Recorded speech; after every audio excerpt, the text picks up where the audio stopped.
예루살렘의 심판이란 제목으로 함께 말씀을 나누겠습니다.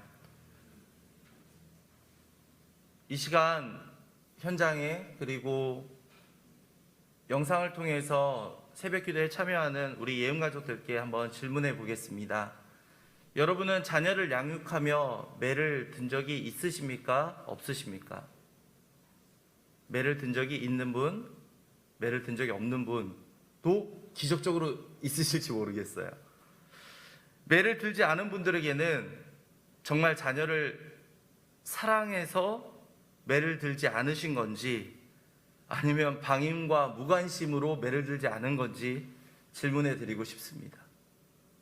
반대로 매를 든 분들에게는 정말 단 한 번도 감정적으로 자녀에게 매를 든 적이 없는지, 그리고 정말 공평하게 어떠한 상황에서 몇 대, 이때는 몇 대, 이렇게 정확하게 매를 들었다라고 말씀할 수 있는 분이 있는지 여쭤보겠습니다. 눈치채셨겠지만 그 누구도 존재하지 않습니다. 이상적인 자녀의 양육 방법은 무엇일까요?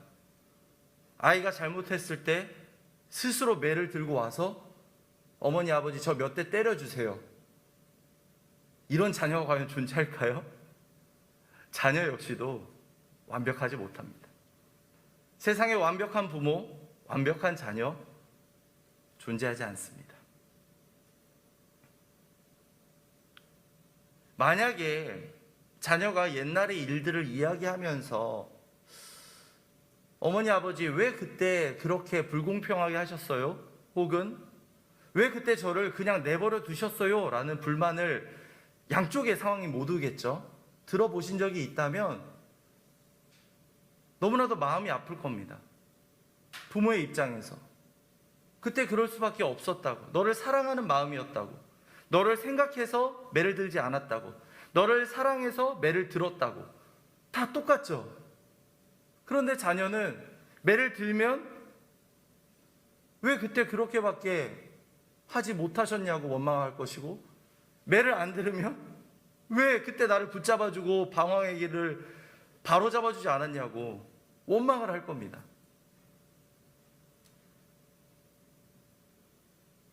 그럼 어떻게 해야 될까요? 아까 말씀을 드렸었죠. 근데 그런 자녀는 존재하지 않습니다. 쉽지 않죠. 우리가 하나님께 벌을 받을 때도 비슷하지 않겠습니까? 하나님, 그때 왜 저는 그렇게 어려움과 고난을 받았어야 합니까? 하나님의 입장에서는 그렇게 해서라도 내가 보여주는 그 사랑을 알려주기 위해서, 지금 그 순간만큼은 고난스럽고 힘들겠지만 시간이 지나서는 하나님의 사랑을 깨달을 때가 올 것이니까 사랑의 매를 들 수 있었다라고 하나님은 혹시 말씀하지 않으실까요? 우리 삶에 하나님의 그 간섭이나 하나님의 그 시험이 전혀 없는 사람은 죄송합니다만 하나님의 자녀가 아닙니다. 하나님과 동떨어진 삶을 살아가고 하나님 없이도 평안하게 살아가는 이들은 죄송하지만 하나님의 자녀가 아닐 확률이 굉장히 높습니다. 잘못을 하고 있어요. 악행을 저질러요. 불의를 일삼아요. 그래도 평안합니다. 하나님의 자녀가 맞습니까? 하나님의 자녀를 그렇게 그대로 내버려 둘까요? 여러분은 그런 모습들을 보면서 부러워하십니까?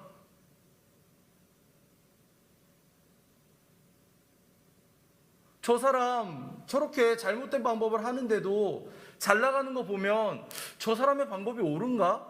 나만 괜히 옳은 길을 걸어가고 있는가? 여러분들 마음 흔들리지 마시기 바랍니다. 여러분이 잘못된 것이 아니라 세상이 잘못되어 가는 것입니다. 우리는 하나님 나라에 대한 소망을 안고 살아갑니다. 그런데 그 소망은 우리가 이곳에서 어떻게 살아가느냐에 따라 그것이 판결이 납니다. 1차적으로는 하나님을 믿었느냐 믿지 않느냐가 그 사람을 심판대에서 나뉘겠죠. 그리고 하나님 앞에 우리가 모두 서서 과연 우리가 어떠한 삶을 살아왔는지 되돌아보는 시간도 있을 겁니다. 그때 정말 아슬아슬하게 하나님 나라에 겨우 들어가는 이와 하나님이 기뻐 맞이하시는 이는 분명 갈라질 겁니다. 제가 교육부서에서 자주 이야기를 하는데요. 대학에 합격해서 학생증이 주어지고 하지만 종종 스스로 학교에도 나가지 않고 수업도 제대로 듣지 않아서 스스로 학생의 신분을 버리는 이들이 있다고 이야기를 합니다. 학생 신분이 주어졌죠. 대학을 합격했습니다. 세례를 받았습니다. 교인이 되었습니다. 그런데 스스로 학교에 나가지 않습니다. 스스로 말씀과 찬양과 기도라는 전공 필수 과목을 이수하지 않습니다. 하나님도 어쩔 수 없는 거죠. 학생의 신분을 주었는데 그가 스스로 학생으로부터 멀어져 가는 일을 어찌 막을 수가 있겠습니까? 은혜 한복판에 있던 이가 스스로 멸망의 길로 걸어가는 걸, 그걸 막기 위해서 때로는 하나님이 여러 가지 시험을 주실 겁니다. 이렇게 해도 깨달을 이 지경까지 보내는데도 돌아오지 않는, 이제는 나를 의지할 때가 되지 않았는가? 하나님이 여러 가지 상황들을 예비해 주시지만 마음이 굳어져 있고 말씀의 귀를 닫은 이들은 원망만 커져갑니다. 작게 조금 헌신하고 조금 드렸던 것을 하나님, 제가 이렇게까지 했는데 저한테 이런 시련을 주신다고요? 혹시 우리는 그렇게 스스로 하나님의 뜻으로부터, 사랑으로부터 멀어지고 있지는 않았습니까? 1절부터 3절까지를 보면 예루살렘이 멸망에 가는, 심판에 가는 과정에서 첫 번째 어떠한 상황들이 펼쳐지는지를 확인할 수 있습니다. 1절을 보시면 의지하는 모든 양식과 그가 의지하는 모든 물과 의지했던 것에 관한 이야기가 나와 있습니다. 2절은요, 그 당시에 있던 용사, 전사 다 의지하는 거겠죠. 용사와 전사, 우리를 다른 나라의 위협으로부터 지켜줄 것이다. 재판관과 선지자, 재판관, 저 사람이 공의롭게 판단을 내릴 거다. 복술자, 이제 복잡해지기 시작하죠. 선지자와 복술자, 제대로 미래에 대해서 하나님의 뜻을 전하는 것이 아니라 듣기 좋은 말, 달콤한 말만 전하는 이들, 쭉 그렇게 능란한 요술자까지 다 사람들이 의지했던 모든 것을 다 어떻게 된다고 말씀하고 있습니까? 제거하신다, 제한다라고 말씀하고 있는 겁니다. 욥이 떠오르시죠? 욥이 당한 고난들을 바라보며, 욥은 의인이었고 당대의 완전한 자였습니다. 그런 이도 때로는 하나님이 시련을 주시고 그가 더 성장할 수 있게끔 이끌어 주십니다. 하물며 우리는 욥과 같은 신앙과 욥의 삶까지 발 뒤꿈치도 쫓아가지 못하는 우리가 욥기를 보면서, 그래, 내가 이렇게 시련당하고 있지, 사실 스스로 자초한 일들 많지 않습니까? 건강관리를 못해서 건강이 악화되고, 자기관리를 악해서 무너지고, 이런 것들은 스스로 자초한 일이지 하나님이 주시는 시험이 아닙니다. 내가 거짓말을 해서 그것이 드러난다? 오히려 하나님께 감사해야 되는 것 아닙니까? 그 일이 드러남으로 말미암아 회개하고 다시금 하나님께로 돌아갈 수 있는 기회를 주셨기 때문이죠. 우리가 단순하게 지금 일어나는 일만 가지고 하나님 낫게 해주세요, 물론 하나님 낫게 해주실 수 있는 치유의 하나님이십니다. 하지만 그것을 통해서 우리가 만약에 교만해지거나, 봐봐 내가 기도하니까 이렇게 나았잖아, 내가 잠깐 시험을 겪었지만 나는 기도의 힘으로 이겨냈어, 올바른 모습입니까? 진짜 신앙인일까요? 그렇지가 않죠. 5절부터 7절까지를 보시면 질서가 무너져가는 사회의 모습을 봅니다. 5절은요, 백성이 서로 학대하며 각기 이웃을 잔해하며 아이가 노인에게, 비천한 자가 존귀한 자에게 교만할 것이며. 어떤 상황이냐면요, 이게 지금 거꾸로 되어 있지 않습니까? 뭐 노인이 아이에게, 물론 둘 다 일어나서는 안 되는 일입니다. 그런데 지금 비천한 자가 존귀한 자에게 교만한다라는 것은 상황이 완전, 사회가 완전히 역으로 바뀌어가고 있는 상황을 말하고 있습니다. 그들이 막 자기가 부족함으로 인하여서 특권층에 대해서 오히려 공격하고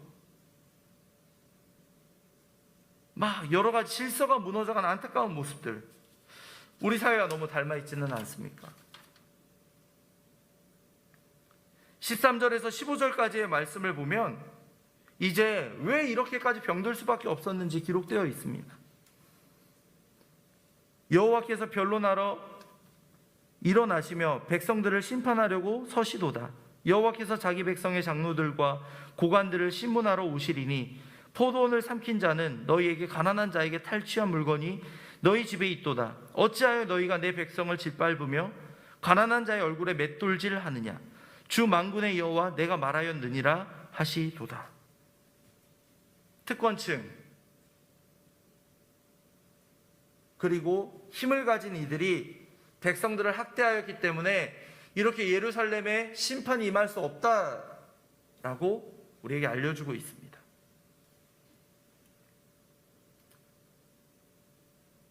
교회가 무너져 있으면 사회는 이미 무너져 있습니다.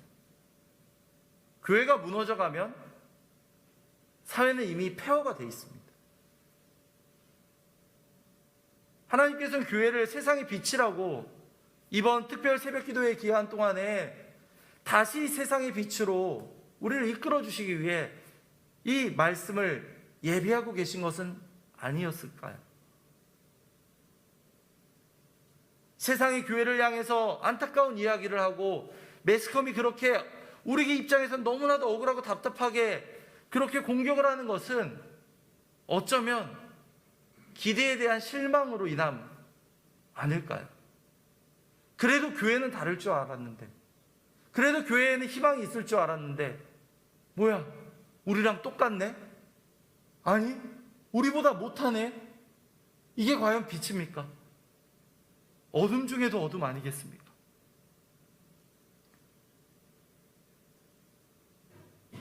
직분자들과 권위층이 무너져 있으면 그 아래 백성들은 이미 다 무너져 있다고 말씀드렸습니다. 교회가 무너졌을 때 사회는 이미 처참한 것처럼 말입니다. 16절과 17절을 보면요, 이렇게 기록되어 있습니다.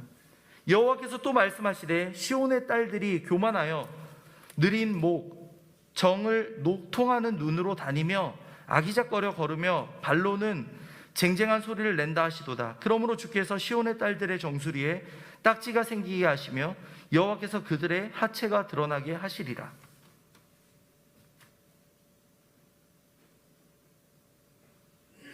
은유적으로 표현하고 있는데요, 바로 백성들의 성적인 타락을 말해주고 있습니다.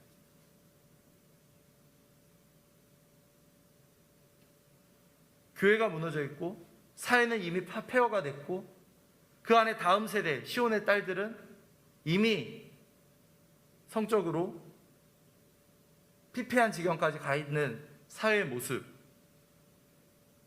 지금 수천 년 전 이사야서에 기록된 지금 남유다의 이야기입니까? 아니면 21세기 대한민국의 모습입니까? 성경은 진리의 말씀이기 때문에 시간이 아무리 지나도 지금 오늘 우리에게 적용이 됩니다.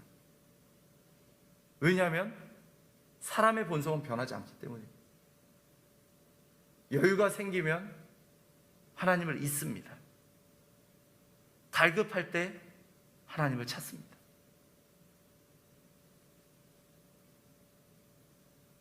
너무 옛날 고전 아닙니까? 뭐 수천 년 전에나 통했던 이야기겠죠? 라고 말하는 이들이 있다면, 그러면 사람이 더욱 시간이 지날수록, 과학 문명이 발달할수록 사람은 더 선해지던가요? 라고 저는 반문하고 싶습니다. 오히려 더 악해지고 있지 않습니까? 오히려 성경에 일어난 일보다 더 끔찍한 일들이 오늘 우리 주변에 일어나고 있지는 않습니까?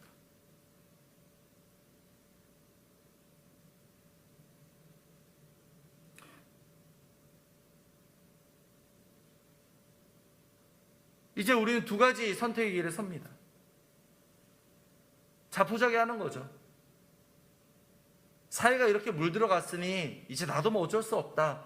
나는 할 만큼 했다. 그냥 주어진 대로 그냥 살아가겠다라는 선택지와, 그래도 우리를 세상의 빛으로 부르셨는데 다시 한번 우리가 회개하고 다시 한번 주님 앞에 나아가 보자. 여러분은 어느 길을 택하시겠습니까?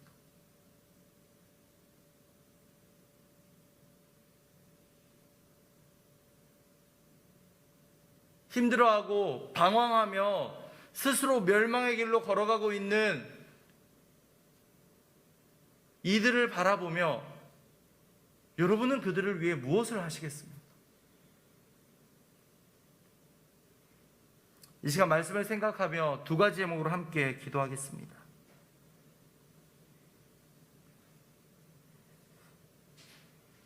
우리는 하나님으로부터 좋은 은사들 그리고 달란트들을 받았습니다. 그것은 누군가는 사랑하는 마음일 수도 있고요, 누군가는 무언가 공평해야 된다는 생각일 수도 있고요. 다 하나님의 성품들이죠.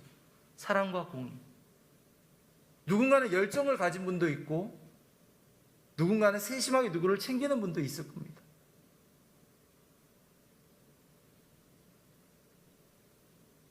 손이 발의 역할을 할 수 없고, 머리가 몸의 역할을 할 수 없습니다.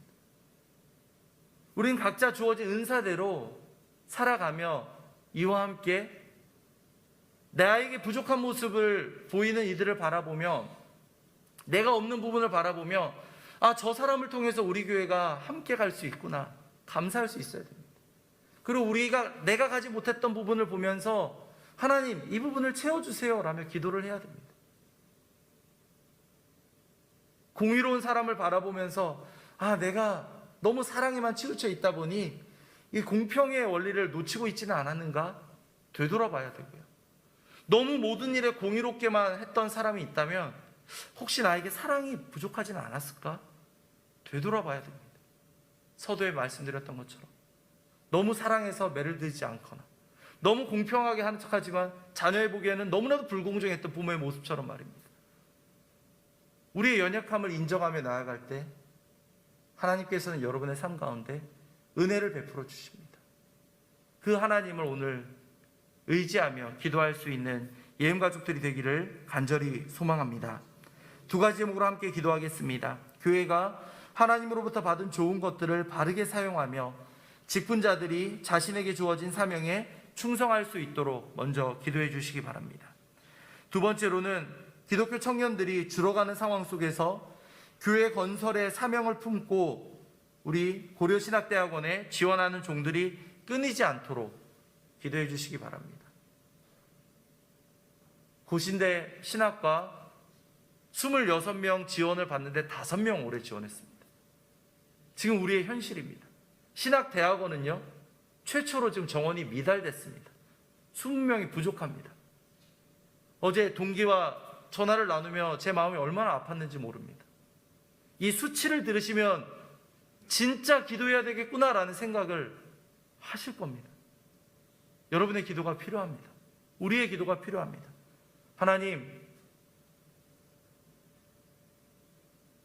우리를 긍휼히 여겨주시며 하나님의 종들이 끊이지 않도록 도와주시옵소서. 함께 기도하며 오늘 하루를 시작하겠습니다. 기도하겠습니다.